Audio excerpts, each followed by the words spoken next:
Hi and welcome to my playhouse, and today is a very special day.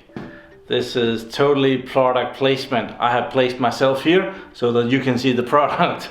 I have gotten myself a new server, and I have to give a special thanks to Eros ECS Enterprise Computing Solutions. That's a tough one. I don't know why, but I have to think about it every time, but suddenly it will be automatic.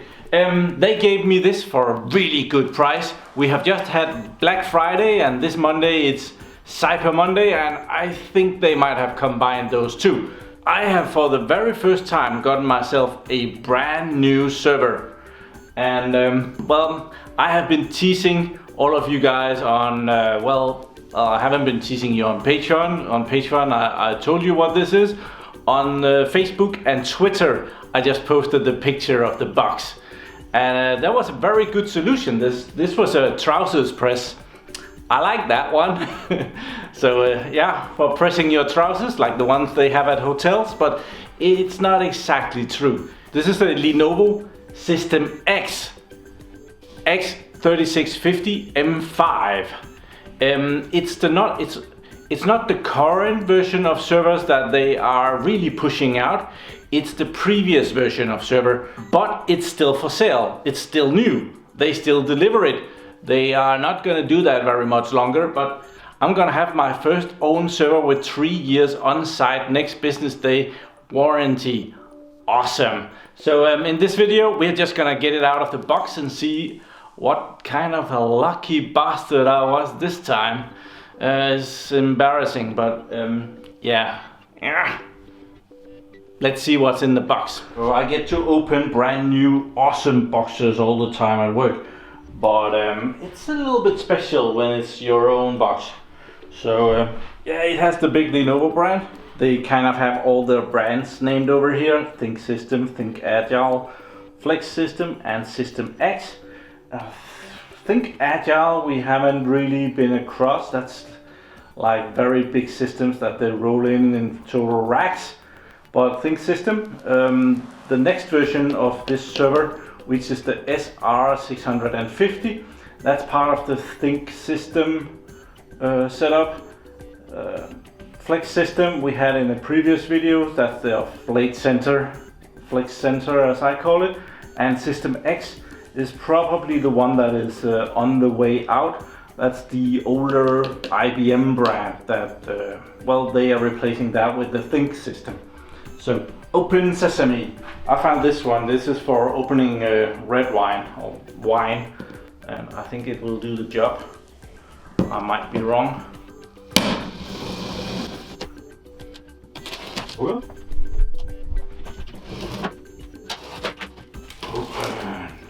So on the end of the box here, there is a label where you can actually see what's in this. This is the Lenovo System X3650 M5. Check. There is the product ID. This server is available in two versions. This one is the newer of the two. This is the 8871, and the configuration of this model, EJG.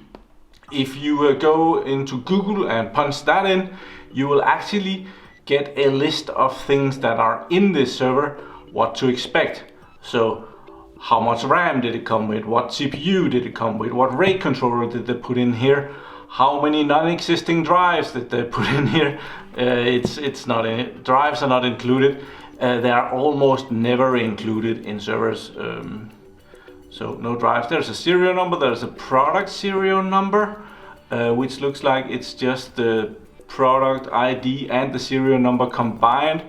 I don't know why they do that. Sales order line, I don't know. There's a warning. There it contains an Intel processor.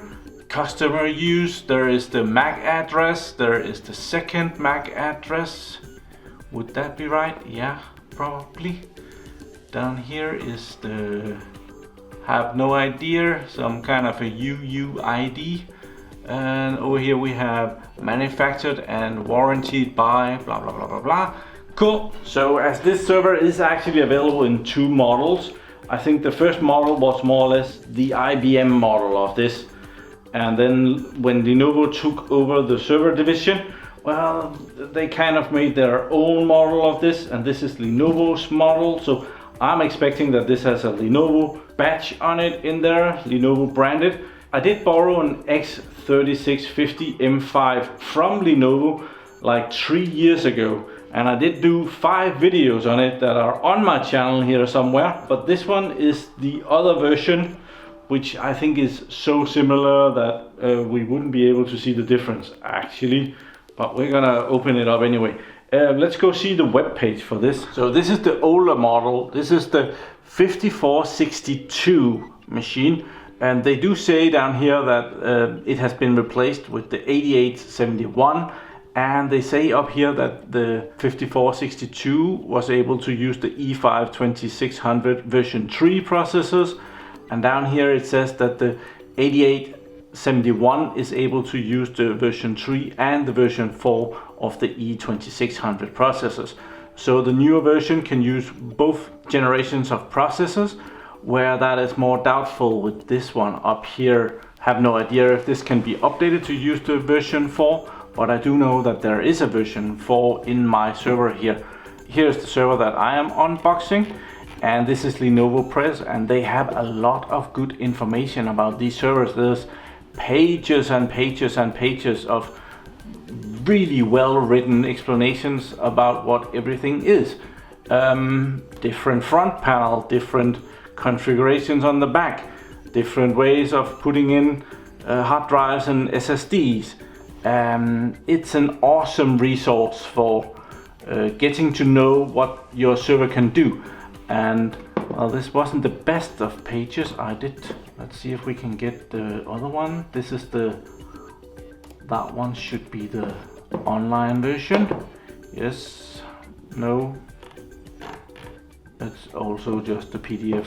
Okay, as I said, you can just punch in the model here. This is the 8871 EJG, and here it's for sale in my local shop here, Atea here in Denmark, and the price of this server is 20,708 kroners. To that, for a private person, you would have to add sales tax, which is 25% here, so this ends up way over 25,000. It's a rather expensive server. Oh, and you can of course see everything that is in it. This comes with one processor. It's a 2620 version 4, which is a 2.1 gigahertz, 3 gigahertz boost, 8-core CPU, 20 megabytes of cache. It's installed with 16 gigabytes of RAM. It can go up to 768 gigabytes, and it uses DDR4 RAM. But let's do some more unboxing. There is not much in a brand new server like this. It is kind of thin what's in the box, so let's not expect too much. First, we do actually get a set of rails. Very nice. We are going to be mounting this server in another video, so we are going to keep these around. I don't remember which rails are in the M5, so that's going to be another surprise. Then we have one power cable, which already tells us that this server comes with one power supply. Then we have the usual safety manual here. Yes. Then we have a rail installation instructions. Okay. Oh, not bad. Actually, very useful with drawings and explanations. That's above what you normally get. Cool. Then we have a piece of cardboard that can be taken apart.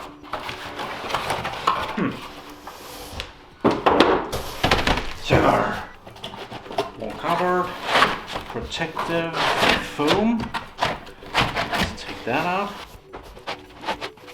I'm pretty sure they make these boxes exactly the same size for all the different servers. So there are some fillers here that's just there to make sure that the box will fit and to give it some more protection. Very nice. And let's take the server out.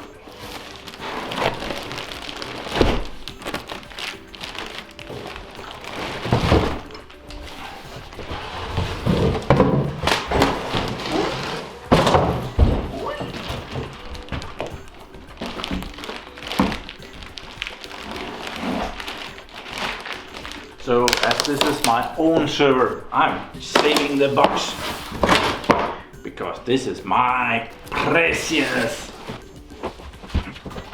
Hey. Oh, here goes the warranty, or at least, well, I actually have to go in and register that I bought this at the Lenovo's site somewhere, and I have to figure out how to do that. That's usually done when I actually buy the server. Like, well, the date of purchase starts that day, but in this case, this is pretty smart. It goes right down over the table. We're gonna remove that. It's gonna be noisy. Oh, here it is, the front. It's ready for the first 4 drives. Wrong. It's ready for the first 8 drives. Then it can be. There is no backplane back here, so it can be expanded at some point. Over here it's missing the display. I wanted the one with the display. Guess I need to upgrade this at some point. On the top, a lot of explanation about what you can do.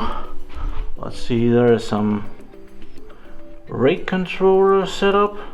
There's a lot of RAID controller setup. Different stuff you can do with different modules. Oh, 3 RAID controllers. That's gonna be a lot of.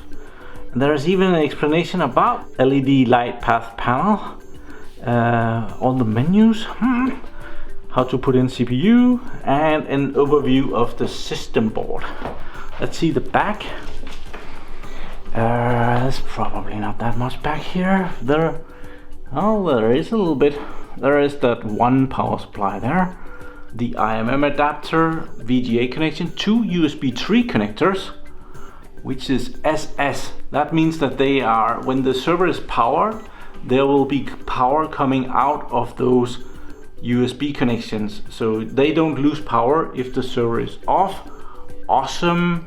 Then we have the ID manager, we have the power on LED back here, and we have an exclamation mark. We have two PCI Express ports here. We have room for another couple of USB connections which are not mounted. Then we have 4 network connections. We have room for 2 risers. Guess there's no risers in this. Guess they're just getting away with giving us these 2. And that one power supply.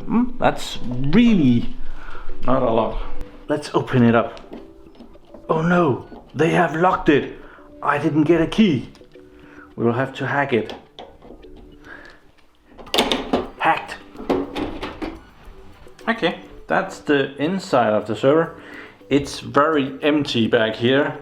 Let's see, this is just a big plastic for directing the air the right way around. Oh, there's a lot of air being permitted to go through the CPUs, and they have reduced the amount of air that goes through the RAM. Well, the RAM cooling is down here. Same thing over here. So I'm sure that there has gone a lot of really good engineering hours into making sure that this is about the right, making sure that the right amount of air goes down to the right amount of hardware. Oh, and I see we don't get all the fans here. We have a couple of blinds. You can take this out. Take all the fans out. They are in this fan cage here. So you can remove all the fans at once, or you can just take out one fan. If one fan should fail, they never fail anymore. They're so good. So I'm not complaining there. So if we start on the front here, we have the back plane up here. There is one back plane. It has two 12 gigabit connectors that goes down to the RAID controller down here. And then it has a power cable that goes down to the system board here. And as the server can be expanded with two more of these, there are two more plugs available for power to the drives up front. Next to that, there is a little connector down here, and that says VGA. There is no VGA connection on the front. You can put one, and that's the plug for it. These servers are very scalable, and they are built to, you know, like they can be configured in 1,000 ways. And so they can be very, very cheap, and they can become very, very expensive, depending on what you put inside of the server. So VGA connection, well, I didn't get that one, but I got 8 hard drive bays, 12 gigabits. Then we have another connector over here. This is called ODD. That's for the optical display. There is not a CD-ROM drive here, but that's for connecting the CD-ROM drive in the front of the server if you would want to have one of those. Next plug, that's for the button and the display. If I just happens to get the new display in front of the server, well, that would be plugged in here as well. That's about it here. Then we have this big space here, which is for the fans. We could just put those back in. Here are the fans assembly, and as the second CPU is not installed, the fan assembly is not fully occupied. Let's see if we can figure this out. There is 2 blinders here. These are just fillers. With just one CPU, it's only possible to fill it up half with RAM, with the RAM slots that are for that CPU. So the fans are all over here being ready to cool that over there, and there is just this one fan here to supply air for the power supplies and stuff. If it gets into trouble, I'm sure this one would be able to send some air over there as well. As soon as you put in the second CPU, that comes with another 2 fans, and that would be awesome. So further back here, well, we could just see one of the fan blowers.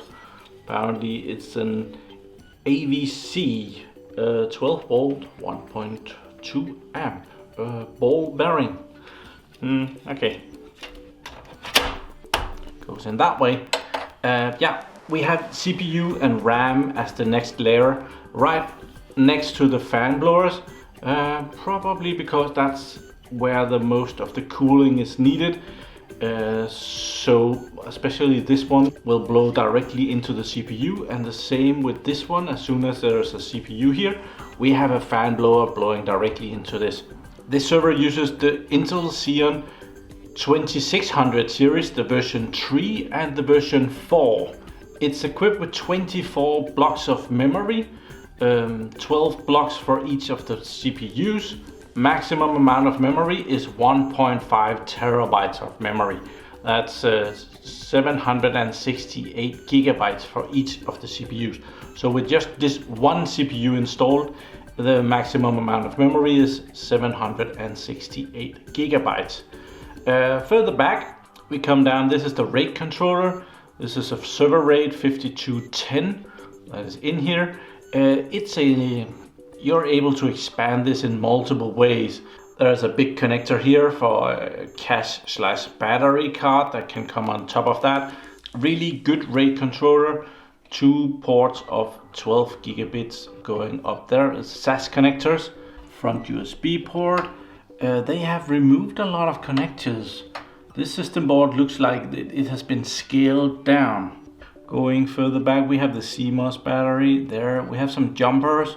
If you need to do some kind of a special thing, you would maybe clear the CMOS. That's actually looks like clear CMOS is that one. That one would be boot half overdrive IDE. Don't know when you would need that. Then we have power connectors. We have one here.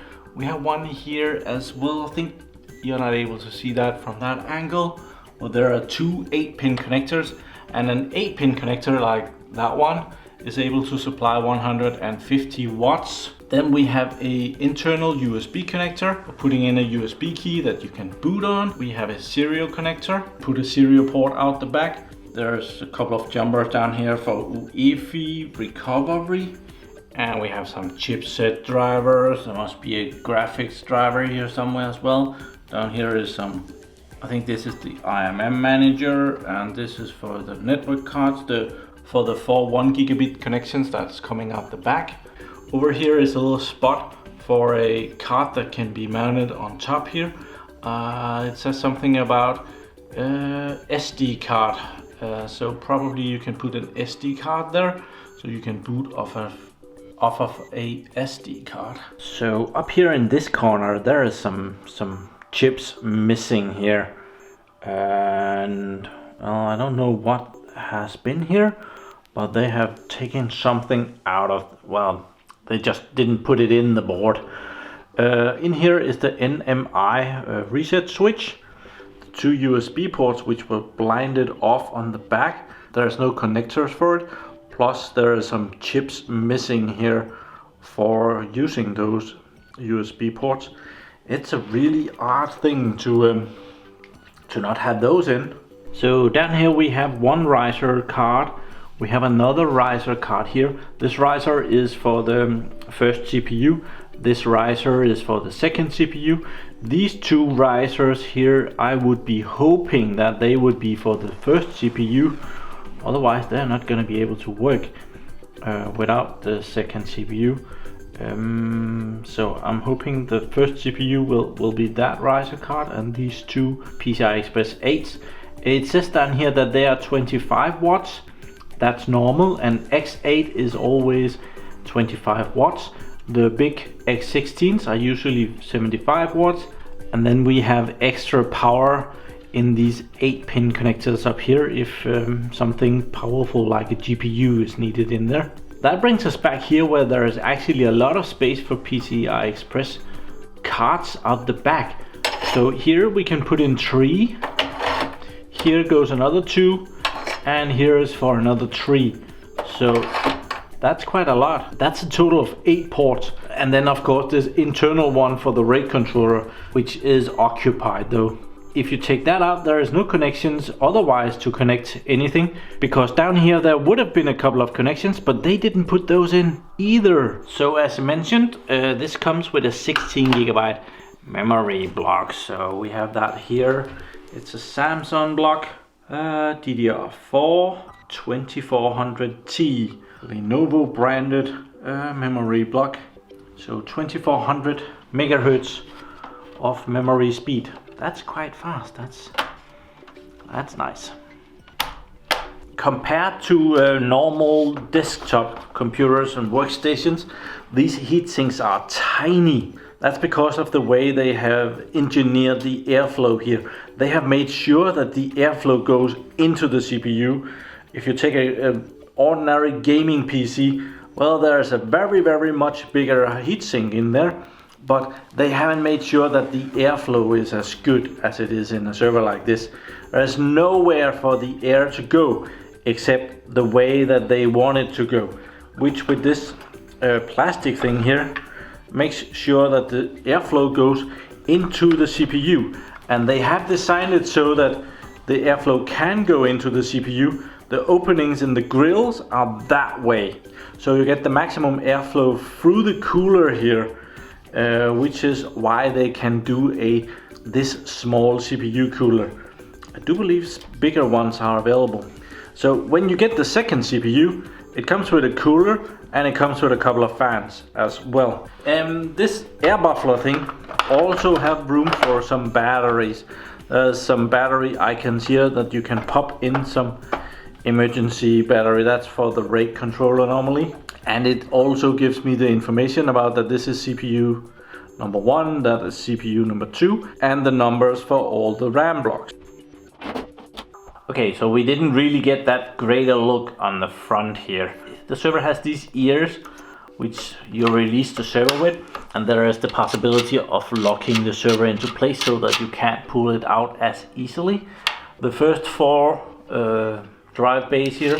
The first 4 drive bays here are single drives. Then they have put in some of these 4 drive here. As we saw, the backplane is not available over here. I would have to expand that if I want to get up to 16 drives. It has this flip-flap thingy going out here where you can put information about your server. It's not really that big a problem on this server. There's a nice big area right here where the CD-ROM drive could have been, where you could put the name of the server if that was it. Otherwise, it does also have these ears over here where you could put your label with this is server host, this and that. Over here we have a single USB port on the front. We have a opening here. I am guessing that that could be a temperature sensor, getting the ambient air temperature in there. We have the power on button there. We have the server ID button, lights up blue. If you press it, well, it lights up blue on the back. Then we have a new, that's an LED, and that means that, well, it lights up, and if it does so, it means that you should check the log file in the IMM, and there will be additional information to why this orange light is lighting up. So it tells you here to check the log file. And then we have the logo over here, the first server ever with the Lenovo logo on front. So the good guys at Eros really wanted me to get going with this server. So on top of me getting the server for next to nothing, well, I also got a couple of hard drives because they have changed the trays between the Model 4 and the Model 5. So there are new hard drive trays. Oh, these are good. They are 300 gigabyte drives, 12 gigabit SAS drives.